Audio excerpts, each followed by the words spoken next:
For another journey of the years sa among ministry sa Mandurriao, Ginoo, kag salamat sa sining mga katawhan na ari sa sining hapunanon. Bless us, Lord, your words, and we to share, Lord, sa mga blessings spiritually. Hallelujah. Kag give us wisdom, knowledge, and understanding sa word.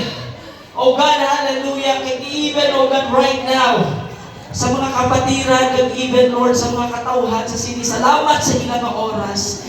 Bless them, Lord, and supply their needs according to your riches and glory in Christ Jesus. Let your power, let the power of the Holy Ghost be demonstrate these events, mga kapatid. Amen. Sa ngalan mo, Lord, ginakumita rin ninamon tanan sa imong tiilan. In Jesus' name we pray. Everybody shout, Amen! Amen! Shall we clap our hands, Lord? Praise the Lord! Hallelujah! Sister Randy Das, in Bible reading, kaya remain standing mga kapatid. Amen!